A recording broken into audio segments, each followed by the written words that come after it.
Hello, everybody, and welcome to the third edition of SaaS Mondays Live on Fridays. We are going to be talking today mostly about SaaS deployment models and the different kind of ways that customers will consume SaaS, and just kind of walk through the architectural implications of each, the why customers like the different models, why you as a SaaS provider might like those different models, as well as kind of highlight, the trends we're seeing. So AI's definitely had some impact here on kind of customer expectations as it relates to where SaaS is deployed and how SaaS is deployed. And that's kind of the core topics that we're going to talk about today. I'm joined with today three of the best minds in the industry on the topic, and so I'll kind of let each of them kind of introduce themselves. But Bill and AWS SaaS Factory, you want to start off the introductions? Absolutely. So, hey, everybody, Bill Tarr. I am with a team called the AWS SaaS Factory, where I am called a principal partner solutions architect, which just means I talk about the technology of SaaS.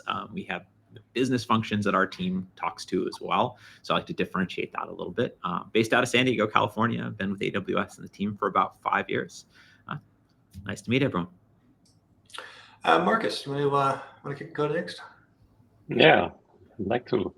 So my name is Marcus. I'm a principal solutions architect with Amazon Web Services. Similar to Bill, my role is a little bit different though. So I'm talking mostly to customers in the field. And as I'm located out of Munich, Germany, I do see a lot of European customers. I work with startups predominantly, and many of them are actually software companies, just, get their business going or disrupting the industry leaders and the likes. So happy to bring my perspective in where I can help. Excellent, thank you, Marcus. And Kamal, I'm going to do a little bit of an intro for you here because I'm actually going to kick the first question over to you here as we go. So Kamal will introduce what he currently does, but in a prior life, he was also at AWS, and he helped build some of the first kind of B2B, business-to-business SaaS solutions out there. And so speaking from where did we come from and where are we going, one of the first questions I'm going to have is, where did the concept of, how did we start architecting SaaS and the concept of control plane and the rest, when we were first building that together, when AWS was kind of first putting that together, where did that start? And so, Kamal, if you're going to kick off your introduction of who you are and then kind of return to those early cloud roots of yours and kind of talk about the concept of a fully hosted SaaS and what that means. Yeah, 100%. First of all, I'm one of the founders at Omnistrate. What does Omnistrate do? Omnistrate is a developer platform that helps B2B businesses to build their cloud offering or SaaS, so as to speak. As Michael mentioned, I spent 12 years at AWS, working across half a dozen cloud services. And then I'll also spend some time at Confluent, running the Kafka cloud and building running the entire Kafka engineering in general. One of the things that were common across all of my journey was, taking the stateful applications or B2B applications and bringing them to cloud. As Michael mentioned, right, I still remember my days back in 2007, 2008, when we were first starting to think about the first cloud services at AWS. When originally AWS was internally not even called AWS, it was called Foundational Web Services, FWS, with three primary services, EC2 and load balancer and S3 essentially. So that was the starting days of AWS. And as we were thinking about the cloud services, a lot of these things at early days were, as you can imagine, was scripts, and they were managed through a set of independent components. And as what happened then, as we started to gain more customers, as we started to build more services at AWS, it became obvious that it's just not going to work. We have to move from essentially what we used to call atoms to bits, because we can't be just putting humans behind it. We have to move to a machine problem. And so how do you now automate this and have we can't be just running manual scripts and having people on DevOps behind it. We need a holistic system that can understand customers that can understand their subscription, that can understand their deployments, that can manage their deployments. And when we talk about managing deployments, it include upgrades and security, compliance, billing, and observability. So a lot of these monitoring. I mean, I can go on the backups. I mean, this is a long laundry list of things. So, but the whole point is we needed that central nervous system, or that a plane or a system which can understand all these things. And we ended up coining the term control plane.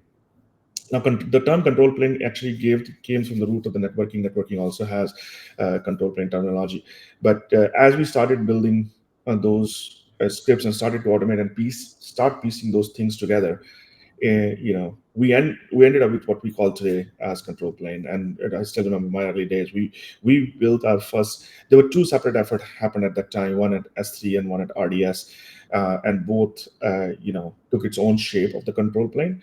And eventually, once we understood and ran those services at some scale through control plane, the rest is history today, because entirely, pretty much all AWS, or even you go outside AWS, you take a look at Google Cloud, Azure Cloud, you take a look at any SaaS vendors from Snowflake, Databricks, MongoDB, and all the AI shops. You're taking a look to Databricks, or other. Talk about Data. Everybody is essentially at the core of it has their own application, but also have something called control plane, which they're using to distribute or deploying their software to their customers. The last thing I will just quickly mention here, when we talk about here SaaS, that people often confuse this with managing it, like distributing it to on-prem. So I just want to call it, when we talk about SaaS, it is usually what it means in practice is actually really the self-serve. It should be completely self-serve. It should be completely automated, not only from the perspective of your customers to be able to come and deploy and get the value out of the software, but also from your own perspective, that you should be able to answer the basic questions like, who are our customers, what subscriptions they have, how much was their usage, and how is their usage growing, how much was the cost margins, or did they have any issues, are there any outstanding security issues. You should be able to answer those obvious questions right from the box. You shouldn't be looking and running a 10-hour, spending 10 hours to answering one of these questions. Then that's not SaaS. So I just want to clarify, when we're talking about here a fully built SaaS, it means that you have automated both the customer side of it and your own operational side of it, and have a fully automated solution. Perfect. And so for throwing a question off the cuff, I think it was a pretty impressive answer, because you started with the statement of what is SaaS? Well, SaaS is the realization that doing all this via people is not a scalable process. It has to be automated. And you ended it with, and oh, by the way, the point to SaaS is you got to get out of people. And so SaaS is not scripts. Scripts are great. SaaS is not having a person waiting for customers' email and running scripts. That's not SaaS. That's still just automation. And so we understand where SaaS came from. We understand the concept now, where we get a little bit of a glimpse into the history in terms of let's build a control plane and let's automate it. So now we have an automated control plane. We're able to provision an application workload for the customer. Sometimes you'll hear it called a data plane or the app plane. Either way, you're provisioning your application workload for a customer.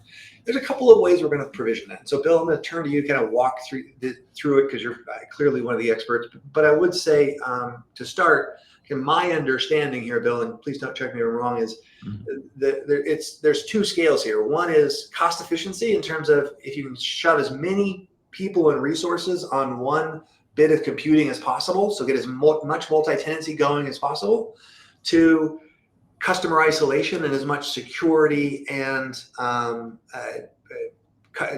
customer completely in control of their own destiny. So it's just a matter of how cost effective versus how isolated and secure. And so that's my kind of understanding of the scale and the way to get there. But Bill, can you kind of walk us through kind of the deployment methods? Yeah, and it's an interesting segue to this conversation. So Kamal's been talking about this control plane, this central concept that you have. At the end of the day, with SaaS, you're still talking about an application that your customers use. And we like to call those customers tenants often when we're talking about SaaS applications. So if you're new to SaaS and you hear me say tenant, you can think it is somewhat interchangeable with customers for the most part.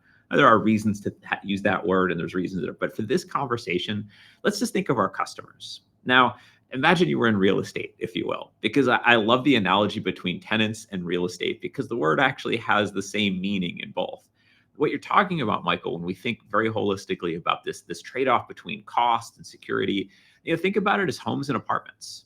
It's a really clean analogy, works really well. If you have your own home, you have your own security perimeter. Nobody's sharing your things. There's no shared spaces in your yard for most people. When I go to my mailbox, I'm the only person going to my mailbox. Kamal can't go to my mailbox or else we're going to have a problem, right? All of these things that we think about in terms of owning your own property are pretty true when we talk about what we call silo SaaS sometimes. So a lot of words people use these. I like the word silo because it's not ambiguous. Like it's really just, hey, everybody gets their own thing. Everyone has their own property. My next door neighbor has his property, his front yard, his backyard, all the same things that I do. That's silo SaaS. When I think about how we deploy those, my application, my database, my API gateway, everything about that application that my customer is using, except that control plane Kamal was talking about, which is my application, everything that I've deployed for him lives in that application plane, if you will. And that's his house. He has that whole house to himself. Nobody's sharing that house. Nobody's sharing his yard. But that's not the only deployment model. That's sort of the one extreme. It's, if you will, the most secure. Anyone who's has a strong compliance stories or regulations that are on them, they'll often be pushing in that direction, right? If you think about healthcare or finance or GovTech, those industries tend to very much think first about completely siloed, everything isolated. On the other extreme is the apartment example. So going back to my real estate example, if you live in an apartment complex, and most of us probably lived in a shared building at some point in our lives, there's going to be probably a shared mailroom somewhere. You're going in, you may still have a silo space within that. You might have your own mail slot or you might have your own box, but there's a room and everyone's sharing it, walking through that room. You're still secure. You have maybe a lock to your particular mailbox, but you're using shared spaces. There's a shared lobby, maybe a shared dining room if you're in college, lots of shared spaces where things are still secure. When I go to those places, I still have my own thing, and those still have to be properly secured. But we acknowledge that we're going through these shared spaces. And this is something in SaaS where if you think about it from an architectural perspective, maybe we're using the same compute, right? So maybe, Michael and my workloads are all passing through the same EKS cluster. And there are ways to create isolation within those clusters, but it's still the same underlying compute that is using those. So that data is passing through shared compute. Maybe it's going even to shared data structures. Maybe we're both using the same S3 bucket. Maybe we're both using the same database. And again, within those, creating the partitions that allow us to still say that this is secure and acceptable to our customers is very important on this side of the table. So in this apartment complex scenario, just because we have a shared mailroom doesn't mean everyone should be able to get into my mailbox. And the same thing with SaaS. Just because we have a shared RDS database and both of us have data in there, we still have to have methods of securing that so that Michael can't get into my data and I can't get into his. And we create that isolation, that tenant isolation around these shared applications. And then there's everything in between, right? So I've said, hey, we've got siloed. Hey, we've got this pooled or shared experience over here. But there's a huge range in between those. Different layers of your stack may be shared and be completely siloed. You might say, hey, we're all sharing the same web server, but behind the scenes, every person is still getting their own backend applications. Or perhaps we share the same backend applications, but at the data layer, everybody's getting a completely siloed data experience. That range is very fluid. And I want to make sure anyone who's thinking about SaaS doesn't think about this as purely a binary decision. So having different shared constructs and even the silo constructs have flavors. You might have your own AWS account where Michael's got an AWS account, Kamal's got an AWS account, I've got an AWS account. Maybe we're all in the same AWS account, but we have our own VPCs. We might have our own subnets even. We have some construct that's completely dedicated to us, but within the virtual world of the cloud, we still share some common constructs. So there's a wide range to these things in traditional SaaS. And then there's the thing that kind of knocked us all on our heels maybe 5 years ago when Databricks started doing this. The first one I was aware of doing this, of actually taking their application plane and deploying it into customer-owned accounts. And this has continued to be a major development for SaaS. Every customer I talk to has to at least be aware that they may have, they might have someone downstream. If you're starting a SaaS company or a startup, you get a large financial institution as a customer, they may very well say, listen, we love your product, but we can't use it in your account. Our data cannot flow out of our account into your account. We just can't. So we want you to take your software and deploy it into our accounts. Now, from my perspective, that's still SaaS. Some people will argue, you'll definitely get some naysayers who say that's not pure SaaS. By tying it back to what Kamal said, from my own definition, if you have a control plane, if you're able to operate the software on the customer's behalf and remove most of the operational burden off of them, if they're still having that frictionless experience that Kamal was talking about, where they just say, hey, I would like to use this software, and without too much work and effort, they're able to start using the software, even though there might be an extra step in there that it has to be deployed into their accounts, that's still SaaS. So this whole array that we've talked about, these different options, in my mind, are all still under the umbrella of SaaS. And in terms of like where this is going, I think increasingly, and Michael, I'm pretty sure you guys are, and Marcus, you guys are all seeing the same thing. This trend pushing toward customer accounts is increasing, not decreasing. And of course, like the elephant in the room is AI. AI is definitely influencing this direction. AI is so data-driven. Everything you've ever done in Gen AI is based on data. It's a massive bank of data that's bigger than any data we were ever really working with before. LLMs that are trained on terabytes of data, petabytes of data, all of your own data that it's processing and potentially piping in. This is pushing more and more applications into customer-owned accounts. And we have to be thinking about the implications of that as SaaS providers. So anyway, like that's kind of the whole landscape as I see it, and ties back to that control plane. But from there, I think we're going to get more into how we do these different models and talk about what the challenges are, right? Yeah. So the next time let's dive into the how, but we've structured what it is, and we've structured a little bit of the why. And one of the core reasons for the why is data security. So some companies want isolation and they want guaranteed isolation. There's two other reasons for the why, one of which is your app just needs to be closer to the data, and it's really expensive to move data. And so if the data is heavy, your app's going to need to be sitting next to the data because your app is dependent on the data. But there's a third reason why you see people say, hey, listen, my app needs to run in this specific region or territory. And that's for geopolitical reasons, and something that from a US perspective, we don't pay much attention to, but Marcus, I know you do. Living and working and selling in the European Union, 4 years ago, hey, we were all just one big happy family. US, EU, what could possibly go wrong? We're all going to follow the same rules. That hasn't been the case. We got Brexit, so now you got a whole bunch more complications over there, and now you've got this whatever is going on in the US as well. And so, can you talk to us a little bit about data sovereignty and which data center data runs from, how it affects your customers and what they're thinking? Yeah, so I'm happy to do so.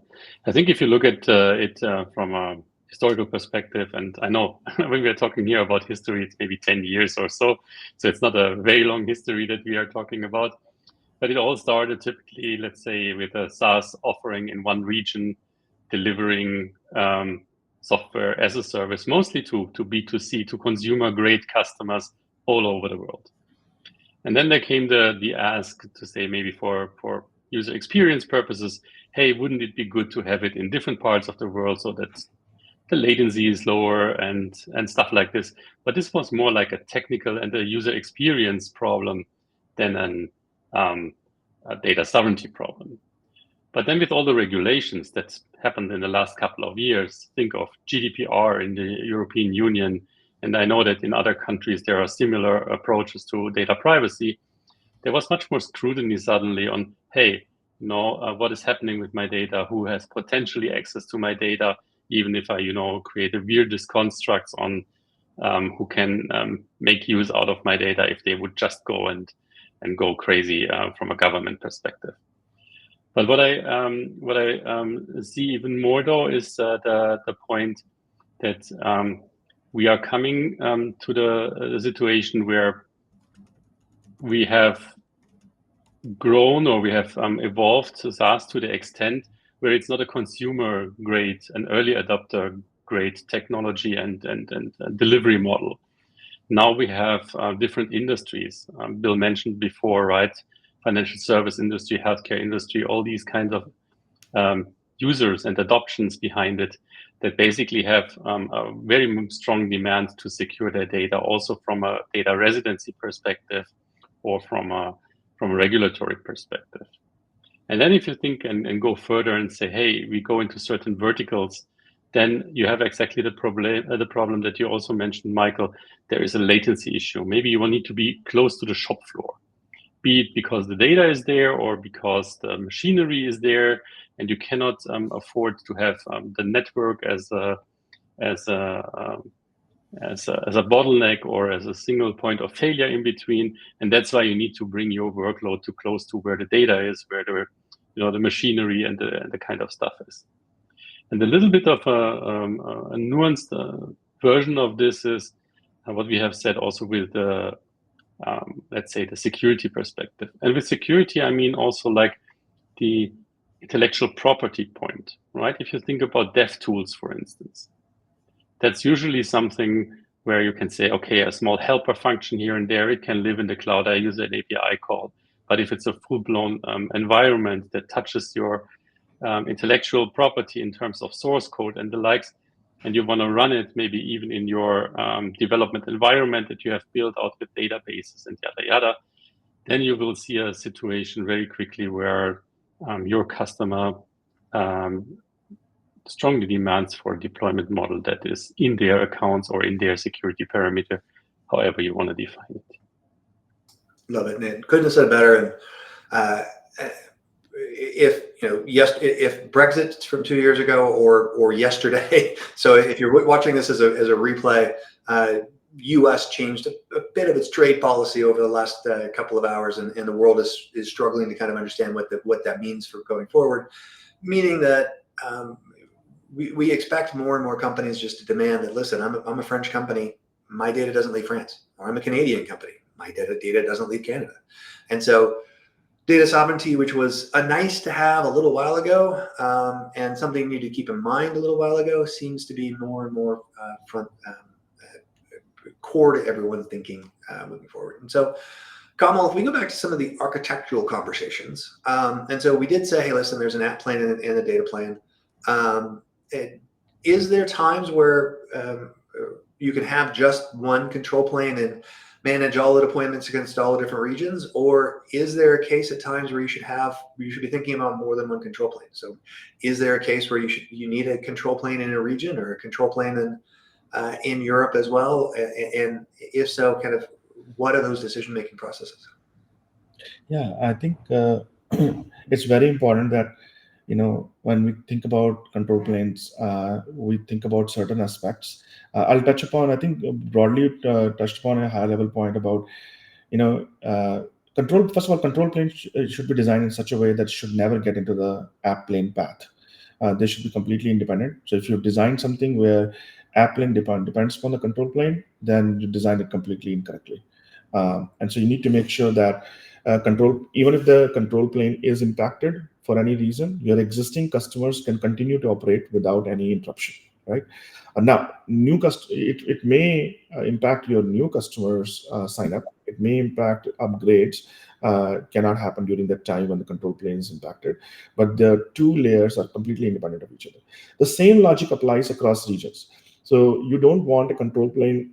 Imagine you're running a $100 million or $1 billion cloud service, generating that much revenue. And imagine that you have it's running in one single region, and if something happens to that region, and let's say a natural disaster happens, and a data center or a couple of data centers are impacted, and it's not impossible to have a region get impacted.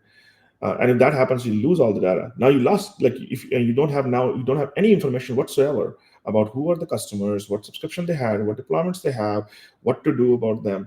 And you essentially have, you cannot do anything for the existing clusters, which means you cannot operate them, which means effectively your entire cloud business is now impacted.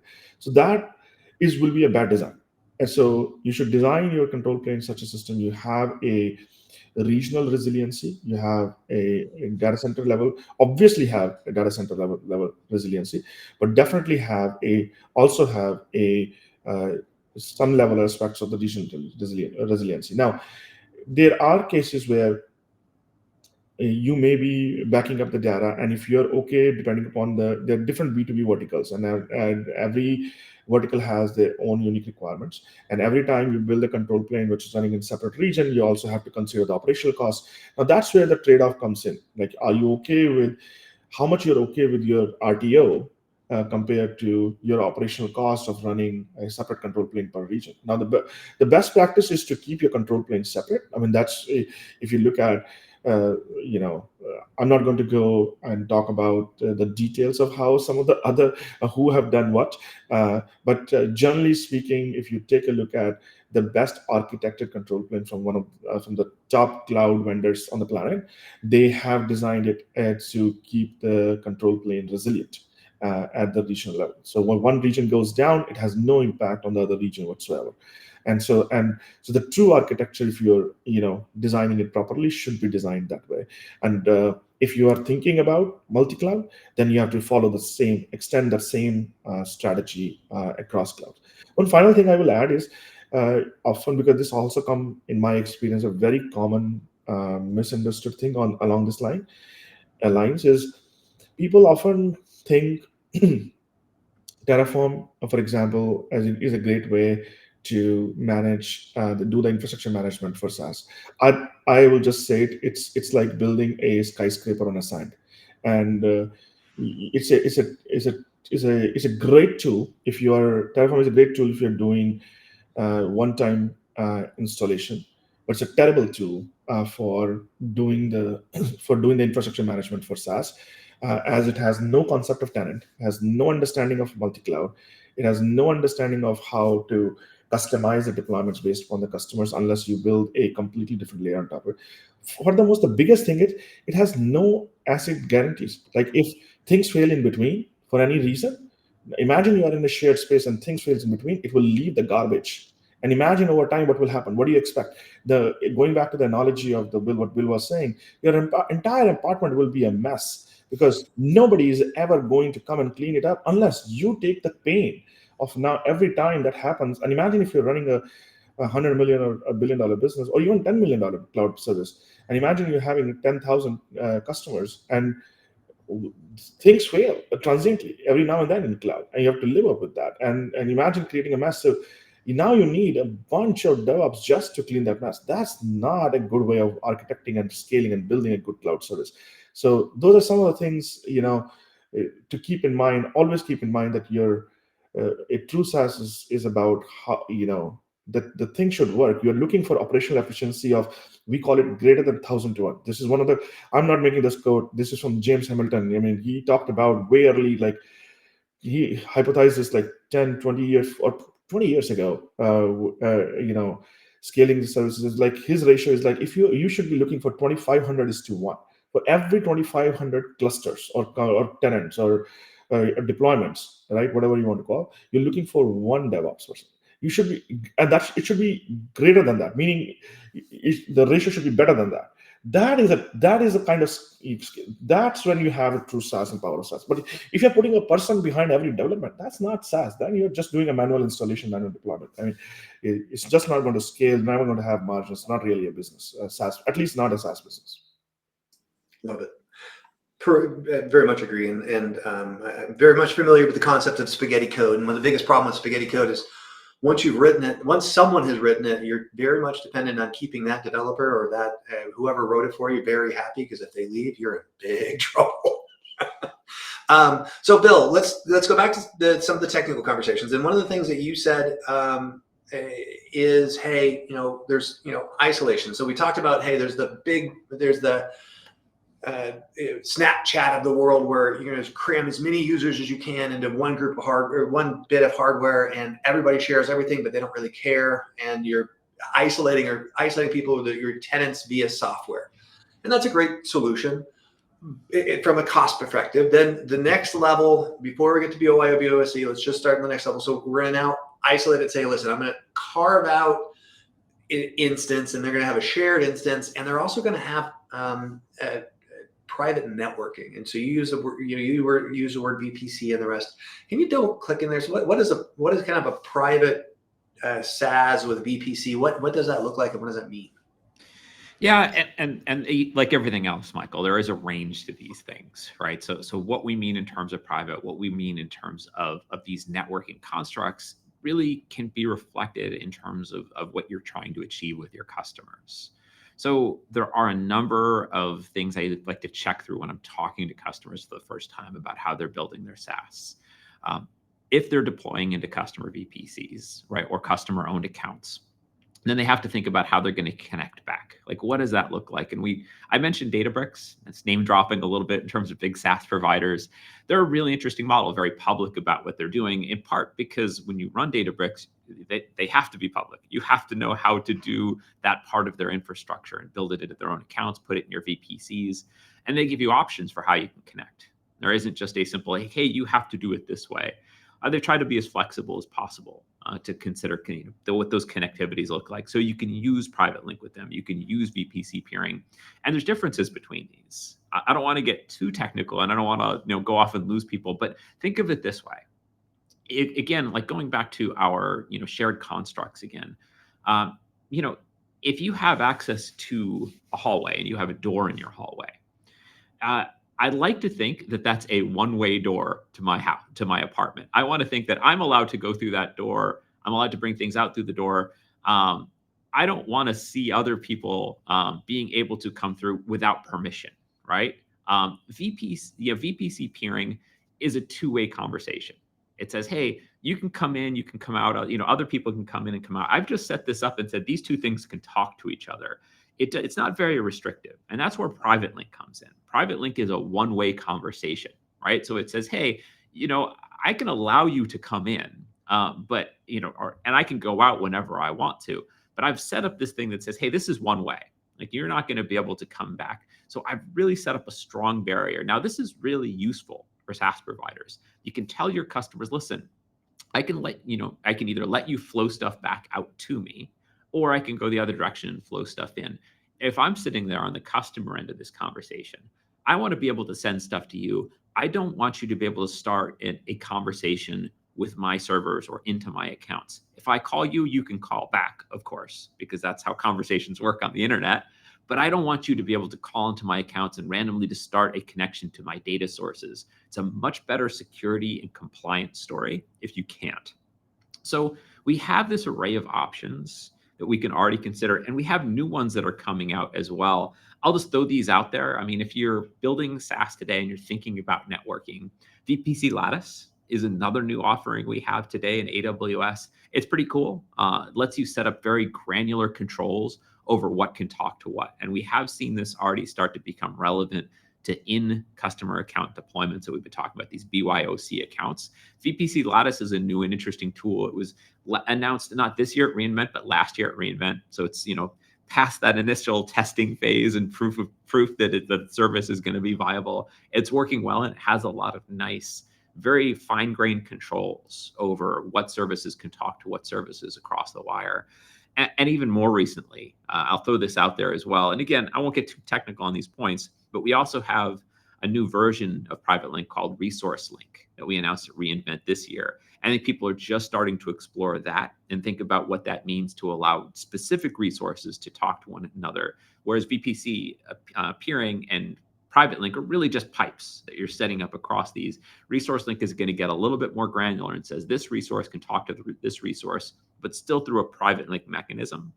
So things like VPC endpoints, if you're familiar with those, will become more of the way you do things, right? Instead of just saying, hey, I'm just going to create this general pipe and things can talk across this port, I'm going to say this specific resource can talk to this resource. To SaaS providers, making sure you are as fine-grained as possible in whatever permissions you're asking for in these BYOC accounts is critically important. This extends to IAM permissions even. When you're talking to these enterprise customers, they're going to continue to tamp down the permissions you have to their accounts. They're going to want that as tight as possible. And it's not just because they don't want you to get in. They have auditors and compliance teams and legal teams that are setting the groundwork for them on what they're allowed to do. And those teams will sometimes be very draconian in their reactions. They'll say, listen, there was some data that was leaked at this other customer. I don't want this to happen. Who has access to my accounts and how can I prevent this from happening? And they'll put down extreme regulations on what can come in and come out. That's when you really need to understand these networking and security tools that AWS provides for you if you're going to do this type of networking. And by the way, Michael, I'm specifically talking about bring your own account and deploying to customer-owned accounts.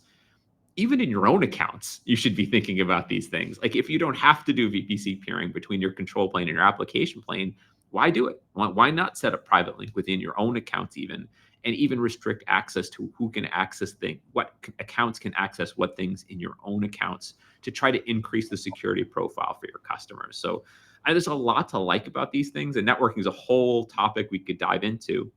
But I think if I wanted to leave people thinking about one thing, how can I restrict access as much as possible to traffic flowing between things that don't need to talk to each other? Between application planes, ideally there's no traffic at all. I don't want Kamal's VPC to be able to talk to my VPC. I want there to be no networking.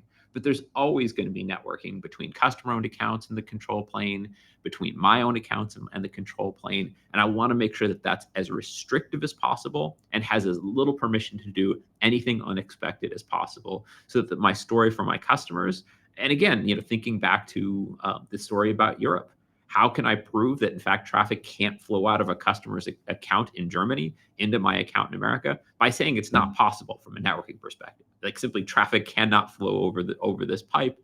That's a great auditing story for anyone who's trying to prove GDPR or any other compliance frameworks. So I'll leave it at that. It's like we could keep going on networking all day, but I think that's a good leave behind for people, is make that as restrictive as possible. Is it okay if I ask a quick question to Bill on that? Please. So, Bill, one of the important questions, and I think many, probably the audience will really appreciate, hopefully, is when you think about these different networking options, from the B2B SaaS vendor point of view, now they have so many choices here from the networking implementation. You can go, you can just use TLS and try to do some authenticated channel and encrypted channel and say, okay, that's the easiest thing for me to do. So that's why I want to go with that. You talked about VPC peering. Some of their customers will prefer, or tenants to our conversation, will prefer to have VPC peering because that makes their cost cheaper. And now, to your point, it has a disadvantage now that it is a bi-directional conversation. So not only the SaaS vendor can talk to them, but they can now talk back. So which raises its own security question. Yeah. The third is then the private link, which does one way, but it increases the cost, it increases the complexity of the deployment.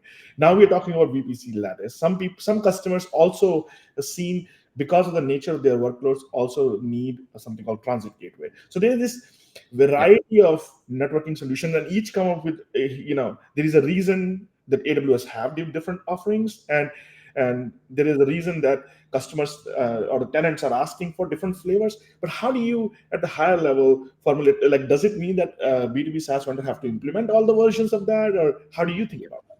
Great question. Always work backwards from the customer. Kamal, you're ex-AWS. Like everyone from AWS will always start a conversation with work backwards from your customers. As a SaaS provider, when I'm talking to SaaS providers, the first thing I'm asking them is, who are your customers? What are your customers asking from you? There are certainly greenfield cases where you just don't know what you don't know. But for the most part, we know who we're trying to sell to. And I can tell you already, if you're trying to sell into any highly regulated industries, you're going to have to get real familiar with these mechanisms. You're going to have to be able to support private link. You're going to have to be able to support these different mechanisms. But that's not true for everybody, right? I mean, hey, even if somebody who labels themselves a security company, what type of data is your customer sending you? Is it actually private or sensitive data? Is it just telemetry about their applications? Is it really just hardware telemetry? What is the degree that you need to worry about these things? And there are lots of security products out there that may run on people's laptops, may run inside of people's own data centers that really just pass things over TLS. They say, encrypted traffic is enough. It can go over the public internet. that's fine, because nobody could do anything with this data. It's perfectly useless to anyone in terms of an attack surface, in terms of the sensitivity of the data. No one could learn anything about a company from it. So we will see large companies with huge security softwares that really are just passing data over TLS. So understand your customers, understand the sensitivity of the data that they're going to be passing you, and work backwards from that. Even in fairly sensitive solutions, as long as the data is staying on AWS's backbone and not going over the public internet, that might still be enough for your customers. And they might simply say, you know what, that's fine. VPC peering, we're going to, and how your customers set up your software too may matter, right? Like, okay, VPC peering is fine. We're not too concerned about you getting into this account because this account doesn't have anything else in it. This account is an account that we have set up just for your software. We'll deal with the ingress and egress out of that account. That's our job. We will create that barrier around that account for you. So there are different, pieces of this. Your own security and compliance profile. Like, do you have this necessary compliance certifications that allow them to say, yeah, we can trust what you've done here, is also part of that conversation. If you're in healthcare and you have HIPAA certification for your workloads, it's much easier for them to say, yes, okay, our data can flow in there. Not as concerned about making sure you can't get back in. We're under the same regulation umbrella here. So Kamal, it's a long answer, but the answer very much is work backwards from your customer, understand what the data is that they're passing you and what they're going to need to prove to somebody else, like an independent auditor, that shows that they're not in any way violating their own compliance requirements. Exactly. And in some cases, in fact, to your point, one size doesn't fit all. And some cases they may have to go a couple of these options, but hopefully there will be one way, they can, if we can figure it out the right where the core segment is, they can go with the right solution or pick the right option. So as much as the old infrastructure guy on the call would love to stay with the networking conversation, because we are just barely scratching the surface and there's a lot more really fun stuff to dig in there. We did leave the kind of the hottest and most interesting deployment model to the end. And so I'm talking about BYOA, BYOC, where there's a lot of different words for it, but let's talk into it. And Marcus, I'm going to kick this over to you so that you can kind of walk us through, what it is and why it's cool. And primarily I'm doing that because Bill and Kamal are huge advocates and are having a lot of fun with it. It's a topic I know they want to dive into. So I'm going to kick it over to you instead because it's more fun for me. So we mentioned Databricks a couple times there. If you build SaaS for a living, if you do this, you realize why we're such fanboys of what they built, what they introduced of the concept of deploying a fully managed service with all the capabilities of SaaS inside a customer's account. Changed the game for a lot of people, set the customer's expectations. And can you kind of walk through what that meant and why it's kind of becoming the new customer expectation? Yeah, so we briefly talked already like tenant isolation, right? And initially it meant maybe have an account per tenant, but still under the full control of the vendor. And here, a lot of things happened over the past couple of years. If you look at AWS, there is this AWS organization and cross-account access that makes it way easier to manage different workloads or the same workload basically, but deployed over a couple of accounts within AWS. And if you take this to the next step, then it's maybe not your own account, like the vendor's account. Maybe it's the end customer's account that is now the one in which you need to deploy. But many of the mechanisms, maybe AWS organizations is not the right one here, but cross-account access and some of the tools and features that Bill already mentioned over here, they still apply. But if you stretch this even further out, right, and say, okay, so far we are still talking about AWS, right? It's an account. Yes, it's your own vendor's own account, customer's account. You think about, hey, can I bring this even further out from, let's say, the AWS physical data centers? Then also a lot of things happened, right? There's AWS Outpost, which basically means that AWS will ship physical hardware so that you can deploy it in your own data center as a customer and connect it to the internet, and it will, to some degree, exactly come with the same look and feel, the same behavior, the same tooling behind the scenes as if it was part of the AWS data center. And that's very cool if you think of cases like, hey, I want to be super sensitive with my data. I want to keep that close to, let's say, where it's actually generated because it's the factory floor or similar stuff. I mean, there is a lot of innovation has happened in this space. Or think about the AWS Kubernetes, managed Kubernetes offering called EKS. There are hybrid nodes, and hybrid node means that to some degree you can keep the workload within, let's say, the vendor's AWS account, run the Kubernetes pods on the virtual machines that the software vendor owns, but you can also include virtual machines and Kubernetes deployments that run on different, basically different virtualization layers that is customer owned and even outside of the AWS account. So there's a lot of things that are now at your disposal and that make these things that we are talking about, I would say, manageable. Because if you think of, we talked about the control plane, right? This is the single source of truth, so to say, from a vendor's perspective. And if I have now a very fragmented landscape on where I deploy, and there is no common denominator and nothing like that, I'm having a hard life as a vendor because I need to do all these integrations, all these, be aware of all these nitty-gritty details that I will face in different scenarios. But using these technologies, it gives me a little bit of a uniform appearance.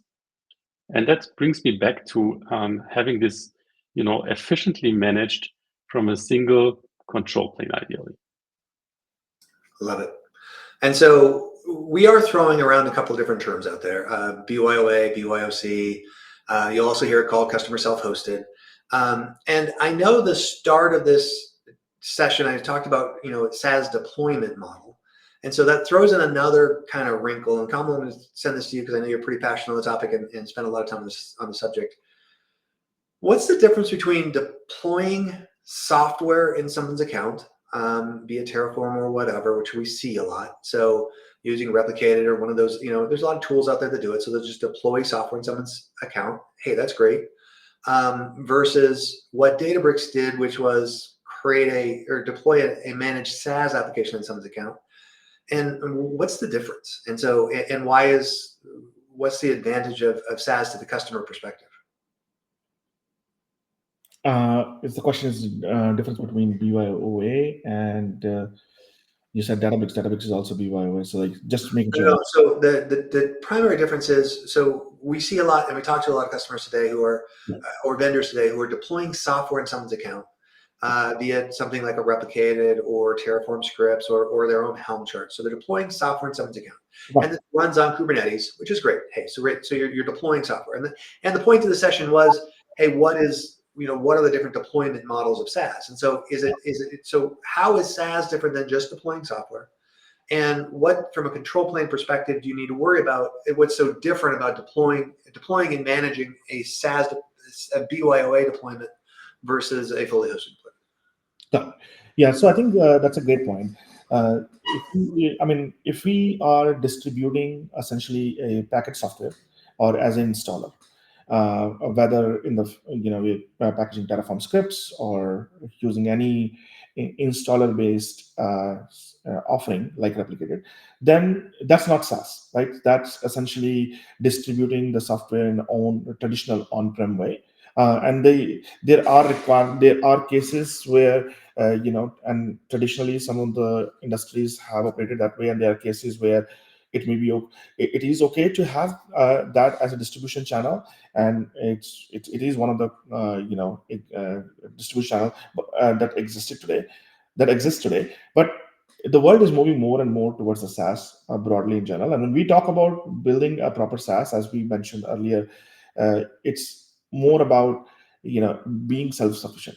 So customers should be able to sign up themselves. They should be able to do the deployments and get that one-click experience rather than trying to take a bunch of Terraform scripts, run it, something fails in between, debug it themselves, try to install it, if something fails in between, now try to get the help from the vendor. Vendor doesn't have the access, so they try to send something. Vendor will reply in 7 days and you'll get an answer. So after 2 months, you have the first installation up and running. That's not SaaS. The expectation of the SaaS, in fact, if you take a company what was that company, Neon? I believe that's a Postgres database company. It took it to another level. It took it to the level that the provisioning a database is in seconds. It's actually arguing themselves a couple of seconds. It's that fast. I mean, I still remember my early days when I was working on RDS back in 2009, 2010, and at that time my GM was Rajesh, and so Charlie Bell will often come to us and say, hey, why is it taking 10-15 minutes to provision a database cluster? And he was so upset at us that it is taking that long, that to do a 10-15 minutes. And our answer was like, Charlie, I mean, before RDS service, it used to take like weeks and months. We brought it down to 10-15 minutes. But Charlie, I mean, in hindsight, we never understood his vision. But now that we look at it 10 years later, like, damn, Charlie was so right about it. So world is expecting a 10 seconds. So when you look at from that aspect, the installer-based thing is a completely offline way in a fully air-gapped environment, highly regulated industries like with IL6 and DoD IL6 and IL7 requirements, where no internet connection is ever possible, inbound, outbound, whatsoever. There it makes sense to have the package version of the software.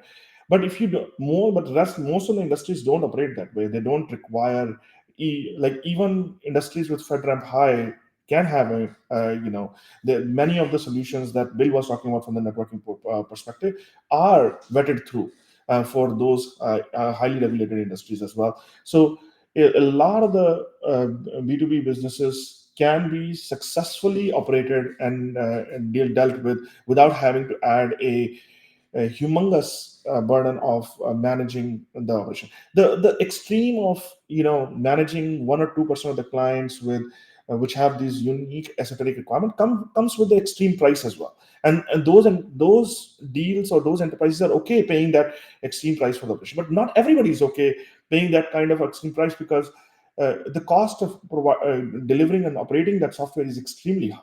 And that's why SaaS exists. SaaS is a business model which allowing B2B SaaS vendors to deliver their software in a cost-efficient way so that on the other side, startups and enterprises can take advantage of it and consume the software in an effective way. To answer your last question on BYOA and the fully hosted, I think I'll go back to the analogy with what Bill was saying. The question really is, who owns that apartment at the end of the day? So there is a one dimension of whether you are sharing the room, whether you're sharing an apartment, whether you're sharing whether you're owning a single full house. That's one dimension. The second dimension is who owns that property. Is it owned by? If you own the apartment and you're just happen to sharing it, okay, then you can still have, for example, you can bring your own account and you can bring your own account, and you can just have different departments or organizations within your company and just share the same account and create different VPC. Each have their own permission set on each VPC, and you can share it, and there's nothing wrong with that. Or is it you're renting it, and then if you're renting an apartment, which essentially becomes you don't own that apartment. Apartment is owned by the service provider, in that case B2B vendor, and you just happen to have a VPC or a Kubernetes or even a machine, and you just have the control on that aspect of the infrastructure. And the B2B SaaS vendor has put a security controls around it to make sure that you are safe, with from different dimensions. Essentially, typically you're talking about access control, how the tenant isolation is done with audit logs and encryption at rest and transit and things like that, and putting network access control, as Bill talked about, with different schemes. So a lot of those things will put together to essentially give you the tenant isolation level in a more cost-effective way. So those are the from the technical point of view or the analogy point of view, that's at least what it is. But as generally everybody has said, with AI, with so many agents and data sovereignty rules going around the world and becoming more of a mandatory thing than an option, or a kind of a good to have thing or nice to have thing, is now a requirement. And the fact that you have to distribute you have to use so many agents, especially in the AI world, and you have to continuously innovate. You can't be just taking your data and distributing to everyone. Hey, please take it and use it. Just won't work. And so the world has world is shifting more and more towards you own your apartment and you do whatever you want, and you ask the SaaS vendors to come in and do the deployment with the proper security and networking controls on the limited access that they need to be able to do those deployments and operate it. Love it. And so, Bill, I'm going to leave the final words to you. We have a couple minutes left, but primarily what I'm really liking is your statement you made before of you have to work backwards from your customer. And so as a SaaS provider, if I apply, I have to work backwards from my customer. It means I also need to guess which deployment model my customer is going to expect, and it might be all of them. But I'll kind of leave that to you. So working backwards from the customer and building out a new SaaS offer. What are the decisions you need to make? Yeah. Now, this is a really interesting question, Michael. I work with a lot of startups, and there is a little bit of a paralysis analysis you can get into if you're first building your SaaS solution. So like, I'll contextualize this for the people who are listening. If you're really early stage in a startup, ignore most of what we just said. Go build your product, get it in front of your first customers. The networking, how you deploy this thing will come later. You might be just literally handing people software at first and being like, you run this and I will pretend this is SaaS for a while until my VC gives me the money. And then I'm going to actually go build the real SaaS. So just contextualizing this a bit, there's a journey to these things. I often am talking to customers very, very early stage. They go off and build their product, they get to product market fit, and then maybe I'm talking to them again. At that point, I want to start talking about the goodness of SaaS. I want that control plane in place. I want them to start thinking about how, if they land a whale, if they get this large customer, how are you going to keep that large customer? How do you keep them happy? And that's more important than a lot of the other things, right? Like, hey, okay, you might even have to do something completely different than you thought. Maybe you weren't thinking about BYOC, and then this giant company comes along and now you're thinking about BYOC, and you react again to your customers and you come back and do those things. But take a look as you're getting to that point in particular, what that landscape's going to look like. Who are the customers we're trying to attract? What do we need to get in front of? Are there going to be customers that ask us to put into their account? Do we have different pricing tiers? And we weren't talking about pricing at all today, so I don't want to crack that egg. But could I make different offerings for different types of customers? Can I tell that enterprise customer, yeah, you can have that, but you're paying this for it? Meanwhile, I've got this shared offering over here, and I want to go out and get all of the long tail customers. And the experience is very much you get what you get. You're not going to be customized. And that is like that typical SaaS experience, right? Lower cost. I can charge a lower price. It can be flexible, and maybe I can have some features in there, but you really are just getting that managed solution. So work backwards from the customers, not only that you know about, but that you might get in the future, right? So as you're getting to that phase, you've got product market fit, you're thinking about what you're building, really focus on that. And then there's there's this second tail where they start to grow, they get bigger, and then the scale really starts to bother them. Like whatever hard decisions they made back here at product market fit, now are biting them. They've incurred some technical debt. It's getting the things that Kamal was talking about, the value proposition of SaaS of being easy to manage. They didn't get there. Like that's when I'm talking to customers again, a lot of the time. It's like, okay, we've dug ourselves a bit of a hole here. How do we get out of that hole? And oftentimes it comes back to control planes. It comes back to automation. It comes back to frictionless onboarding. All these things we've been talking about, they tried. And for any number of reasons, usually growth, which is a great problem to have. If you're growing your business and you create these problems, yes, you still have to go pay that technical debt, but I'd rather be there than have not figured out what to do when I was at product market fit. All right. So like, as I got to that point, I'm still going to emphasize growth. I'm going to start building some of those tools, but there has to come a point in your journey when you stop and say, okay, do I need to pay off the technical debt? Do I need to go back and think about these things I didn't do to really make this a true SaaS? And like to use like the Pinocchio analogy, like may turn this into a real boy now. Like up until now, we've been able to, we weren't at our DevOps ratio. We were just hiring a bunch of DevOps guys to keep churning these out and manually fixing the problems that Terraform was creating, manually going into accounts and fixing things like we knew we shouldn't. Now let's really create that automation that makes this thing true. And those kind of 3 different points of a SaaS journey are very, for whatever reason, I find myself consistently being at one of those 3 points, talking to customers as a SaaS specialist. And they're great points, each one with their own different part of this story. So again, if you're at that first part, just forget this whole episode and go build your product, get it in front of people. if you're at product market fit, you're thinking about these, listen to some of the things we said. And if you've built this and you really got that growth and you need to grow faster, think about all of these things and understand what customers you're working back for and try to get to that point. So love it. Thank you. And so as a long-term old Microsoft guy, I got to say, I always learn a lot by listening to the expertise gained from all you guys' AWS experience. We learned a lot of lessons the hard way too. But one of my favorite things I picked up from this call from you guys is SaaS means scaling through automation and not by putting people behind the problem. That ties into Bill's statement on technical debt. And I would point out technical debt incurs interest. And so the longer you push off solving technical debt, your technical debt's not getting smaller, it's getting bigger. And I also really like, working backwards from your customer. And so if you know where your customer is going to be, and you know where your customer's data is going to be, and you know where your app's going to have to interact with customer data, you need to design your application around that. And so you got to build for automation, you got to build for customer self-service, you got to build for where your customer is going to be, and you got to work through all the geopolitical issues that Marcus pointed out as well. So thank you guys for joining. Hopefully we see everyone listening in 2 weeks for our next SaaS on Monday Live on Friday. But thank you, everybody. awesome. Thanks, everybody. Everyone.